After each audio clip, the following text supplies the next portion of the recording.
Hello everyone, this is पुलकित और आज हम पॉलिटिकल साइंस की बिल्कुल बेसिक से शुरुआत करने जा रहे हैं। और सबसे पहले हम देखते हैं राजनीति क्या है या पॉलिटिक्स क्या है। सबसे पहले हम इसके जनरल परसेप्शन की बात करते हैं। पॉलिटिक्स को हम दैनिक जीवन में किस प्रकार से देखते हैं। दैनिक जीवन में हम पॉलिटिक्स को बहुत ही नकारात्मक अर्थों में उपयोग में लेते हैं और दूसरा हम इसे केवल नेताओं की गतिविधियों तक ही सीमित कर देते हैं। नेगेटिव सेंस में कैसे, हम दैनिक जीवन में अक्सर यह बोलते हैं कि वो तो सिर्फ पॉलिटिक्स ही कर रहा है, या यह आंदोलन तो अब सिर्फ पॉलिटिक्स से ही प्रेरित रह गया है, या वहाँ पर तो बहुत पॉलिटिक्स होती है। तो इन सब में हम देखते हैं कि पॉलिटिक्स को हम बहुत ही एक नकारात्मक अर्थों में उपयोग में ले रहे हैं। दूसरा, हम इसे केवल अपने नेता की एक गतिविधि के तक ही सीमित कर देते हैं। वास्तविक अर्थ में राजनीति इससे बहुत अलग है, जिसे हम आज जानने की कोशिश करेंगे। तो सबसे पहले हम इसके क्लासिकल नोशन की चर्चा करते हैं। क्लासिकल नोशन में हम पॉलिटिकल साइंस के पॉलिटिक्स के शाब्दिक अर्थ को देखते हुए इसके अर्थ को समझने की कोशिश करेंगे। तो सबसे पहले हम देखते हैं कि पॉलिटिक्स शब्द पोलिस से बना है, जो कि एक ग्रीक भाषा का शब्द है। पोलिस का अर्थ है नगर राज्य, जिसे हम सिटी स्टेट बोलते हैं। लगभग 2000 वर्ष पूर्व वर्तमान यूनान या ग्रीस अनेक नगर राज्यों में विभक्त था। अनेक छोटे छोटे नगरों में विभक्त था, जिनकी शासन प्रणाली बिल्कुल अलग थी और एक दूसरे से स्वतंत्र थी, जिसे हम नगर राज्यों के रूप में जानते हैं। अब प्राचीन जो ग्रीक थिंकर थे, वो राज्यों को मनुष्य के गुड लाइफ के लिए आवश्यक मानते थे। तो जो हम राज्य में रहते हुए गुड लाइफ या सद्जीवन की प्राप्ति के लिए जो भी गतिविधियों में भाग लेते हैं, जिन संस्थाओं का निर्माण करते हैं या जिन नियमों का निर्माण करते हैं, उन सब को ही पॉलिटिक्स के अंतर्गत रखा जाता है और यही पॉलिटिक्स का क्लासिकल नोशन कहलाता है।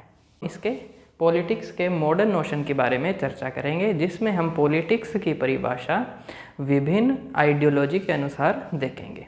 पॉलिटिक्स की वैसे एक कोई सर्वमान्य परिभाषा नहीं है। इसके अलग अलग आइडियोलॉजी के तहत विभिन्न थिंकर्स ने अनेकों परिभाषाएं दी हैं। तो सबसे पहले हम देखते हैं इसके उदारवादी के अनुसार क्या परिभाषा है। उदारवादियों के अनुसार पॉलिटिक्स विरोधी हितों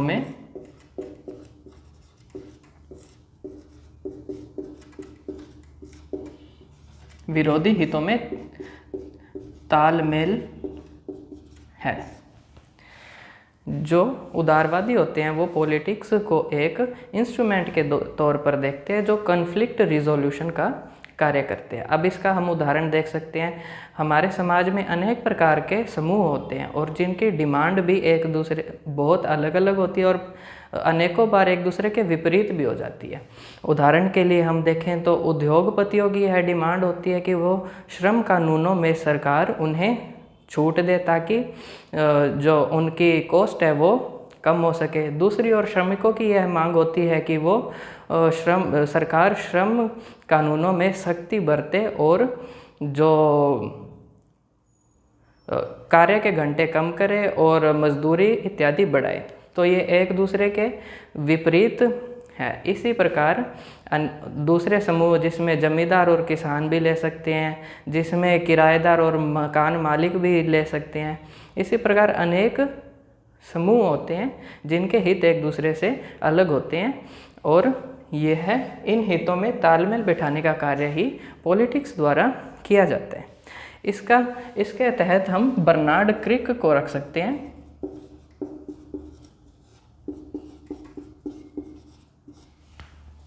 देखिए, इसी के तहत एक और परिभाषा आती है, जिसमें पॉलिटिक्स को कलेक्टिव डिसीजन मेकिंग के रूप में देखा जाता है।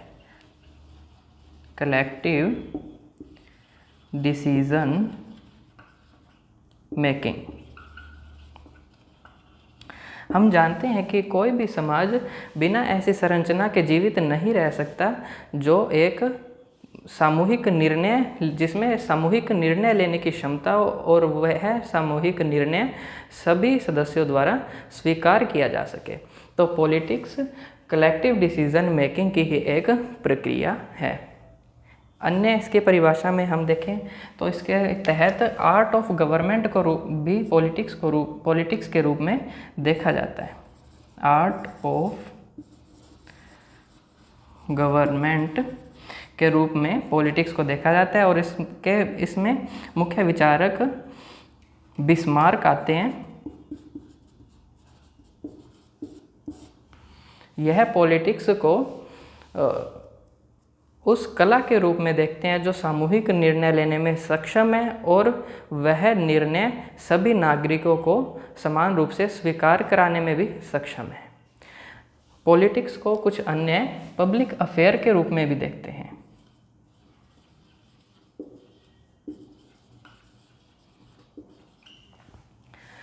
अब ह्यूमन लाइफ को कुछ विचारक दो भागों में बांटते हैं, एक है पब्लिक, एक है प्राइवेट। अब इन विचारकों के अनुसार राजनीति का संबंध केवल और केवल पब्लिक लाइफ से होता है, पब्लिक स्फेयर से होता है, उसका प्राइवेट लाइफ से कोई लेना देना नहीं होता और सरकार को केवल पब्लिक लाइफ को ही रेगुलेट करना चाहिए। इसमें मुख्यतः एरिस्टोटल या अरस्तु और हन्ना अरेंट का नाम आता है। हन्ना अरेंट ने तो सरकार को या राज्य को यह सख्त हिदायत दी है कि वह प्राइवेट स्फेयर में इंटरफेयर ना करे, अन्यथा वह सर्वाधिकारवाद के रूप ले सकता है, सर्वाधिकारवाद या टोटलिटेरियनिज्म का रूप ले सकता है, जिसकी चर्चा हम आगे की क्लासों में भी करने वाले हैं। पॉलिटिक्स को कुछ विचारकों द्वारा पावर के रूप में भी परिभाषित किया गया है। तो पॉलिटिक्स का हम देखते हैं पावर के रूप में उपयोग। पॉलिटिक्स का पावर का रूप देने का ही परिणाम है कि हम जो आजकल पॉलिटिक्स को एक नेगेटिव सेंस में उपयोग कर रहे हैं, और यह पॉलिटिक्स का सबसे ब्रॉडर व्यू है, क्योंकि इसके तहत केवल पब्लिक डोमेन को शामिल नहीं किया जाता। इसके तहत जो थिंकर आते हैं वो प्राइवेट लाइफ और सोशल लाइफ को भी पॉलिटिक्स का ही भाग मान लेते हैं। अब सबसे पहले हम इसमें हेराल्ड लोसवेल का देखते हैं तर्क।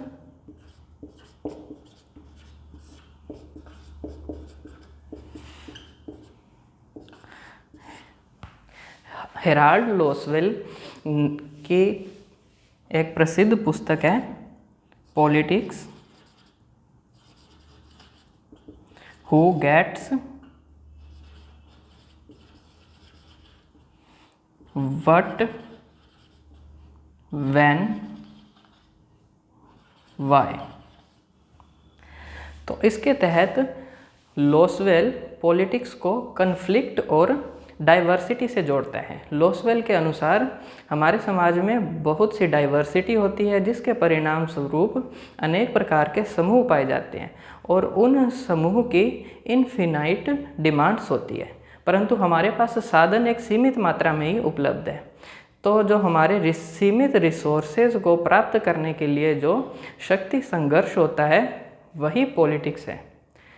दो अन्य विचारधाराओं के तहत भी पॉलिटिक्स को पावर के साथ जोड़ा जाता है।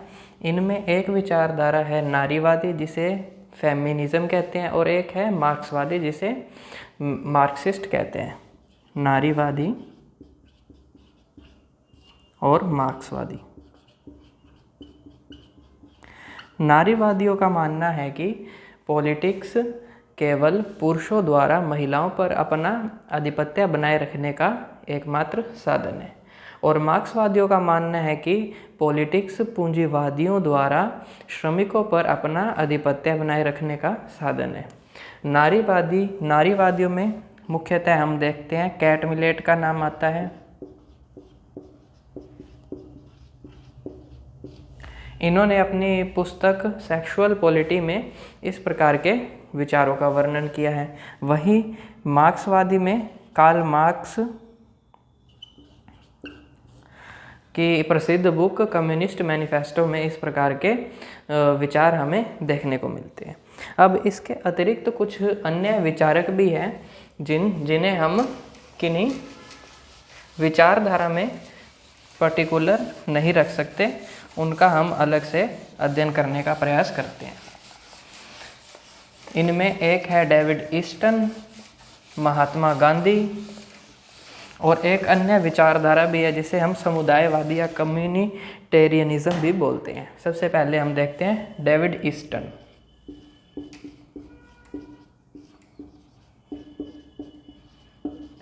डेविड ईस्टन ने अपनी प्रसिद्ध पुस्तक पॉलिटिकल सिस्टम में पॉलिटिक्स की परिभाषा दी है। डेविड ईस्टन ने पॉलिटिक्स को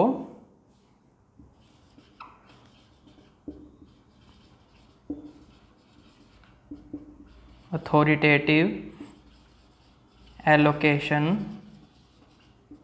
ऑफ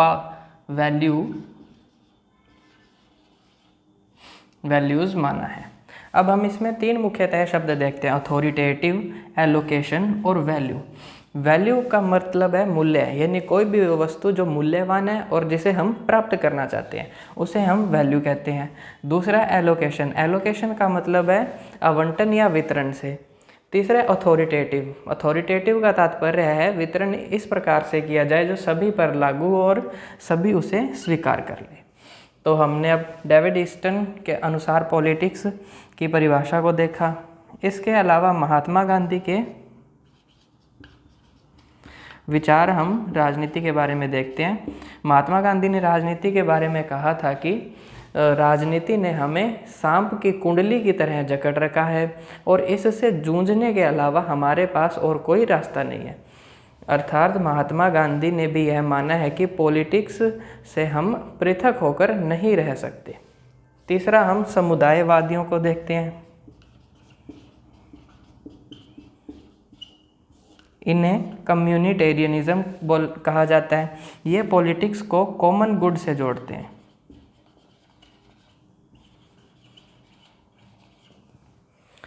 तो आज हमने पॉलिटिक्स के बारे में लगभग जितने प्रमुख विचार हैं वो उन सब का अध्ययन किया। धन्यवाद।